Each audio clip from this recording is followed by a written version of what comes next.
아멘. 귀한 찬양 감사합니다. 우리 옆에 분과 인사하겠습니다. 사랑하고 축복합니다. 이렇게 한번 인사하시죠. 우리 앞뒤에 계신 분들과도 인사하겠습니다. 사랑하고 축복합니다.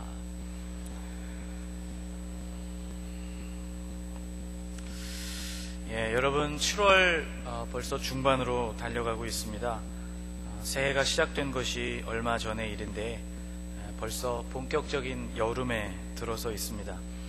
지난 월요일이 소서였고 돌아오는 금요일이 초복이 됩니다.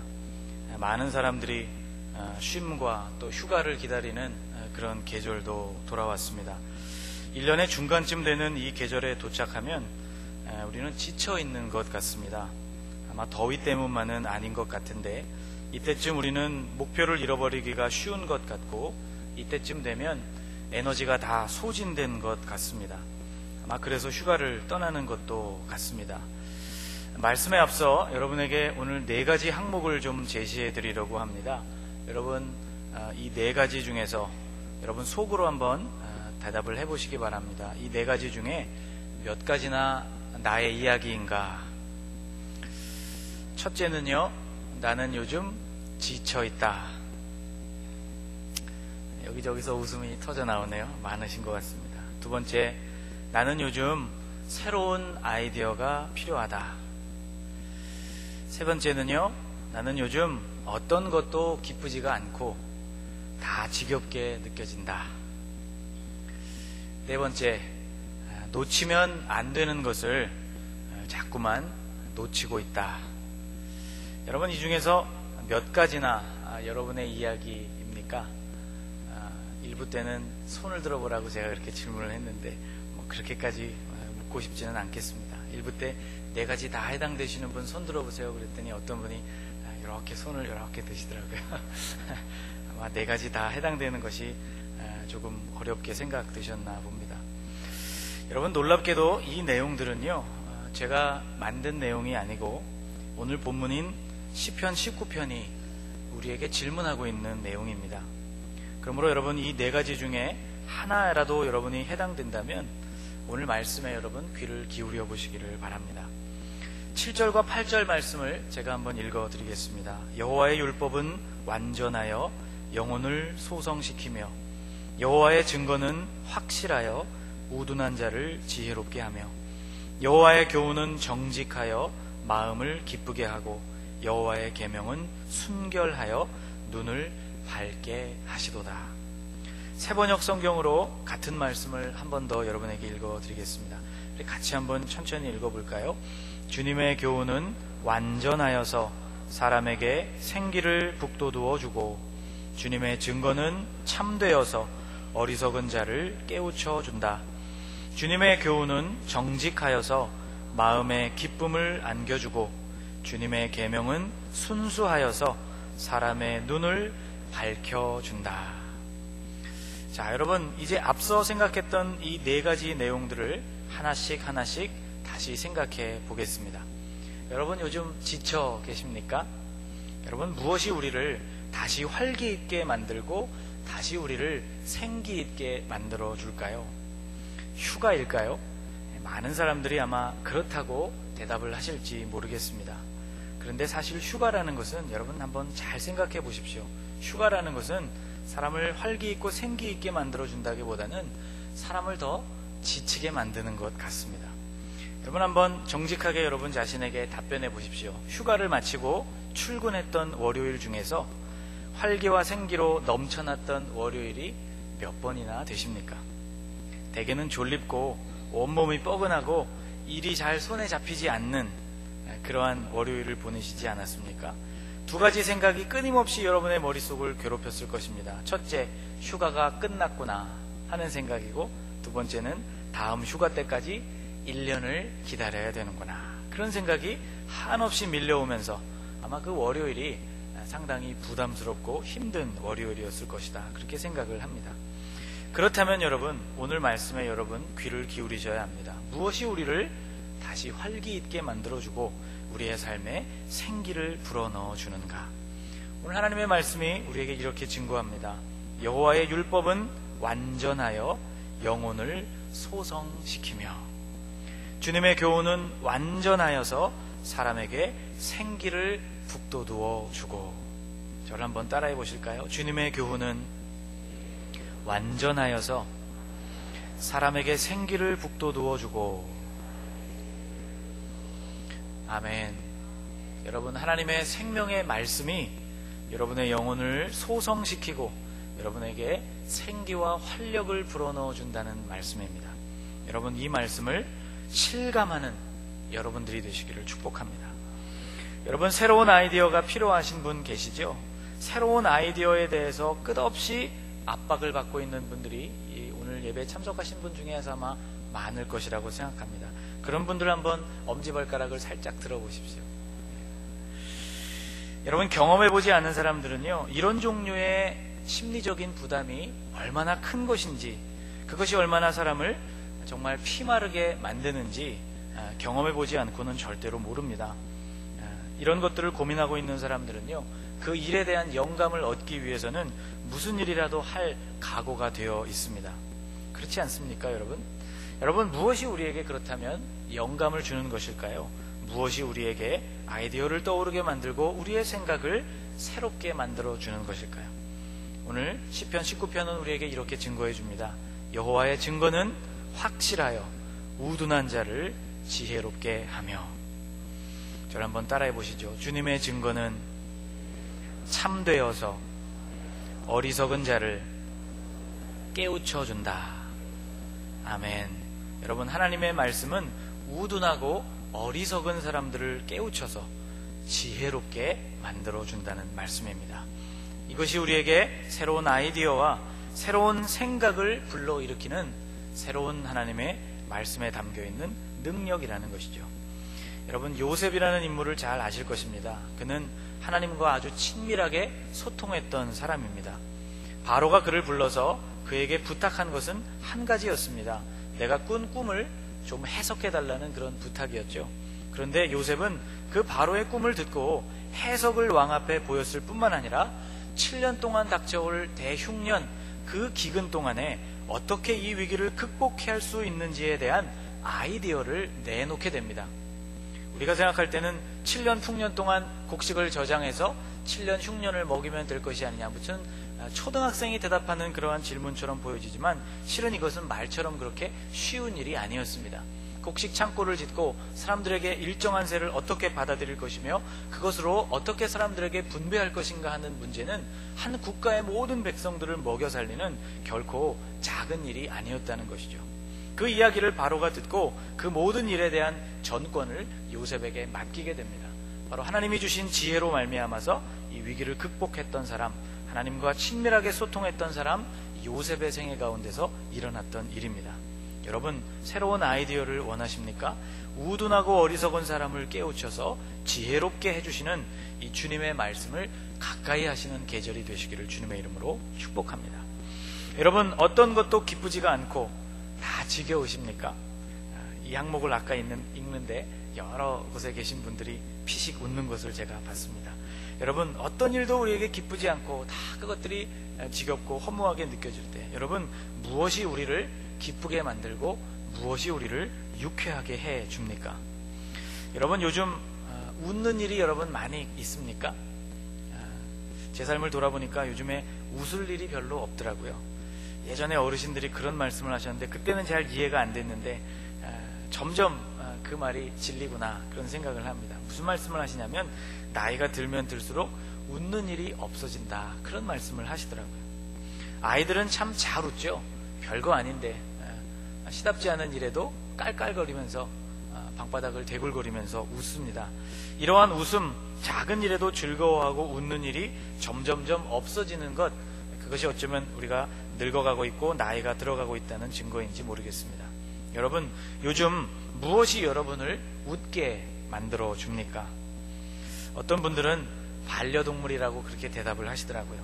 신방을 가보면 얘가 얼마나 큰 기쁨을 주는지 아냐고 그렇게 쓰다듬으면서 말씀하시는 분들을 많이 만났습니다. 또 어떤 분들은 손주라고 이야기합니다. 손주 보는 재미에 이들이 아주 큰 기쁨과 웃음을 준다고도 이야기합니다. 이런 것들 외에는 여러분 우리를 웃게 해주는 일들이 별로 없는 것 같아요.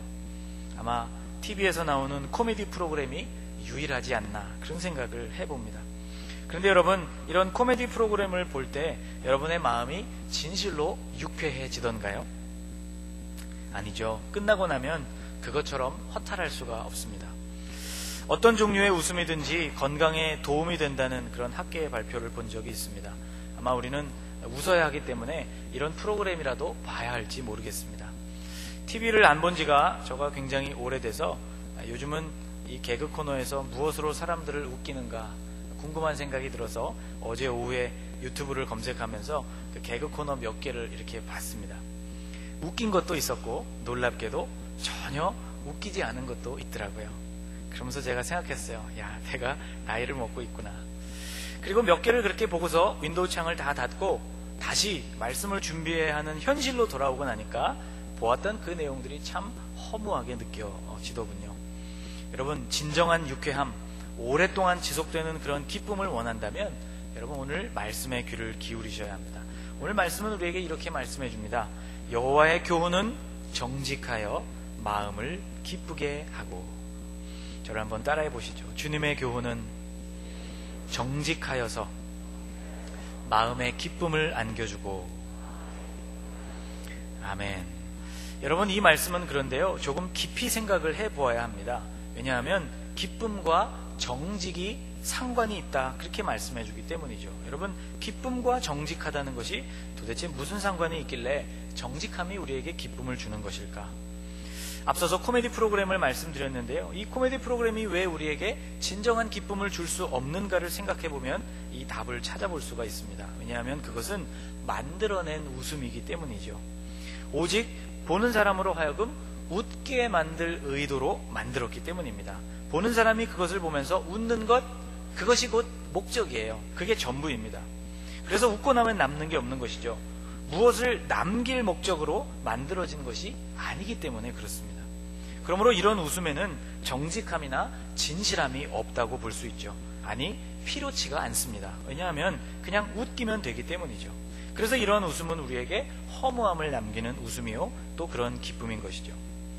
서기관들과 바리새인들은 늘 예수님께 책망을 들었습니다. 특별히 외식한다는 책망을 참 많이 들었습니다.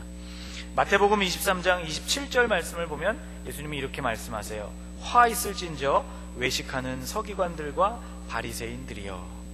이 외식이라는 말을 여러분들에게 설명해 드렸죠. 헬라어 휘포크리테스라는 이 말은 영어 단어 히포크리트, 위선자라는 뜻의 말이 파송되는 그 원어가 되었는데, 이 말의 뜻을 살펴보면 놀랍게도 이 단어는 배우라는 뜻을 가지고 있는 단어입니다. 여러분, 배우가 누구입니까? 무대 위에 올라서서 본연의 모습을 다 감추고 그 캐릭터가 가지고 있는 모습, 다른 사람을 연기하는 사람, 그가 바로 배우입니다. 예수님이 이 말씀을 하실 당시에 그 팔레스타인 주변에도 배우들이 많이 살고 있었습니다. 예수님이 주로 활동하셨던 갈릴리에서 북서쪽으로 6km 정도를 가면 갈릴리 지방 전체를 행정적으로 다스렸던 행정수도인 치폴이라는 그런 동네가 나옵니다. 세포리스라고 알려지기도 한 이곳은 헤롯 안티파스에 의해서 로마식으로 새롭게 재건된 그런 도시인데, 이곳에 남아있는 많은 유적들 가운데 로마식 극장이 하나 남아있습니다. 보시는 것과 같은 이런 모습이죠. 2000년 전에 세워진 이 극장의 규모가 놀랍게도 4,500석이나 되는 대단한 규모를 가지고 있는 원형 극장입니다. 예술의 전당 오페라 극장 1층, 2층, 3층, 4층을 다 합치면 2283석 정도가 나온다고 하는데, 그것의 한 2배 정도나 되는 거대한 규모의 극장이죠. 갈릴리에서 30년을 사셨던 예수님은 1시간 정도 떨어져 있는 이 극장을 모르실 리가 없었을 것입니다. 테크톤 건축가였던 예수님은 어쩌면 이곳에서 작업을 맡으셔서 하셨을지도 모르죠. 이곳에서는 수많은 연극이 올라가기도 하고 내려지기도 했을 것입니다. 바리새인과 서기관들을 마치 이 극장에 오르는 배우와 같다고 주님이 말씀을 하고 계신 것이죠. 이런 말씀을 하고 있는 까닭은 바로 그들의 삶에서 진실함을 찾아보기가 어려웠기 때문입니다. 그들의 삶이 마치 무대에 올라간 배우들과 같았고, 그들의 삶을 보니 연기하는 것 같았고 신앙생활조차도 연기처럼 보였기 때문입니다. 그래서 그들에게는 기쁨이 없었던 것이죠. 물론 그들을 바라보시는 예수님의 마음도 기쁘지가 않았던 것입니다. 여러분, 기쁨은 어디에서부터 오는가? 기쁨은 정직함에서부터 온다는 것입니다. 잠언 23장 16절 말씀을 보면 이런 말씀이 기록되어 있습니다. 만일 내 입술이 정직을 말하면 내 속이 유쾌하리라. 참 놀라운 말씀이죠. 만일 너의 입술이 정직을 말할 때 나의 속이 유쾌해질 것이다. 여러분, 주님의 말씀은 정직한 말씀입니다. 그래서 우리가 이 말씀을 대면하게 될 때 우리의 마음속에서는 진정한 기쁨이 샘솟게 되는 것이죠. 여러분, 이런 기쁨을 누리실 수 있게 되기를 축복합니다. 네 번째 질문을 다시 생각해 보겠습니다. 여러분, 요즘 놓치면 안 되는 것을 자꾸만 놓치고 계십니까? 보아야 하는 것을 잘 보지 못하고 그렇게 넘어가고 계십니까? 업무상 어처구니 없는 실수를 혹시 하고 계십니까? 내가 할 실수라고는 꿈도 꾸지 못할 그런 실수들을 여러분 요즘 하고 계시지는 않습니까? 여러분, 무엇이 우리를 꼼꼼하게 만들어주고 무엇이 우리로 하여금 중요한 것들을 놓치지 않도록 해주는가? 여러분, 오늘 말씀에 귀를 기울여야 합니다. 오늘 말씀은 우리에게 이렇게 증거해 줍니다. 여호와의 계명은 순결하여 눈을 밝게 하시도다. 저를 따라해 보시죠. 주님의 계명은 순수하여서 사람의 눈을 밝혀준다. 아멘. 여러분, 순결하고 순수한 주님의 말씀을 가까이 하면 가까이 할수록 우리의 눈이 밝아진다는 말씀입니다. 우리 심령의 눈도 밝아진다는 것이죠. 그렇게 되면 어떤 일들이 일어날까요? 중요한 것들을 볼 수 있게 되는 영안이 열리게 되는 것입니다. 중요한 것들을 놓치지 않고 볼 수 있는 눈을 갖추게 되는 것이죠. 그래서 시편 19편의 기자 다윗은 이 주님의 말씀의 가치를 이렇게 노래하고 있습니다. 10절 말씀인데요. 우리 10절을 같이 읽겠습니다. 금, 곧 많은 순금보다 더 사모할 것이며 꿀과 송이꿀보다 더 달도다. 다윗은요, 지금 하나님의 말씀의 가치를 이렇게 평가하고 있는 것입니다. 금, 그것보다는 순금이 더 중요한데 순금보다도 더 중요한 것이 하나님의 말씀이요. 꿀, 그것은 참 단 것인데 꿀보다 더 단 것이 송이꿀이라고 말한다면 하나님의 말씀은 그것보다도 더 달콤하다고 이야기하고 있는 것이죠. 여러분, 제가 여러분에게 이렇게 한번 묻겠습니다. 입으로는 대답할 필요 없고 속으로 한번 대답해 보십시오. 여러분, 돈보다 하나님의 말씀이 여러분 더 좋습니까? 여러분, 제일 좋아하는 여러분 음식보다 하나님의 말씀이 더 맛있게 느껴지십니까? 만일 우리가 이 질문에 예라고 대답할 수가 없다면 그것이 곧 우리의 삶에 생기와 활력이 없는 이유요, 우리의 삶이 지혜롭지 못한 이유요, 기쁨을 누리지 못하는 이유요, 밝은 눈을 간절히 원하지만 가질 수 없는 이유일 것입니다. 여러분, 주님의 말씀의 능력을 체험하기 원하십니까? 주님의 말씀을 그렇게 대우하시기를 바랍니다. 주님의 말씀이 순금보다 내게 더 귀하고 주님의 말씀이 꿀보다 더 달다고, 그렇게 여러분 주님의 말씀을 그렇게 여기고 그렇게 신뢰하고 그렇게 주님의 말씀을 여러분 받아들이게 될 때 이 하나님의 말씀의 능력이 여러분의 삶에 임하게 될 줄로 믿습니다. 말씀을 돈보다 더 사랑하는 일, 말씀을 좋아하는 그 음식보다 더 사랑하는 일, 이것이 오늘 우리에게 원하시는 하나님의 마음입니다. 생기와 활력, 지혜, 기쁨, 그리고 밝은 눈을 하나님의 말씀을 통하여 얻게 되시기를 축복합니다. 다윗은 이렇게 사는 삶, 그렇게 하나님의 말씀을 그렇게 믿고 고백하고 그렇게 여기면서 살아가는 그러한 삶, 그러한 삶이 우리에게 주는 유익을 11절 말씀에서 이렇게 고백하고 있습니다. 또 주의 종이 이것으로 경고를 받고 이것을 지킴으로 상이 크니이다.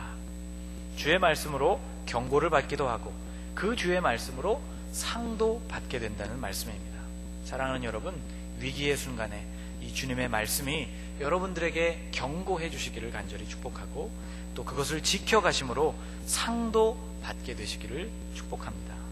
생기를 북돋워 주는 말씀, 어리석은 자를 깨우쳐주는 말씀, 마음에 기쁨을 안겨주는 말씀, 우리의 눈을 밝혀서 보아야 할 것을 보게 만들어주는 그 말씀, 이 무더운 여름, 이 주님의 말씀이 여러분의 마음에 시원함을 주실 수 있기를 주님의 이름으로 축복합니다. 기도하겠습니다.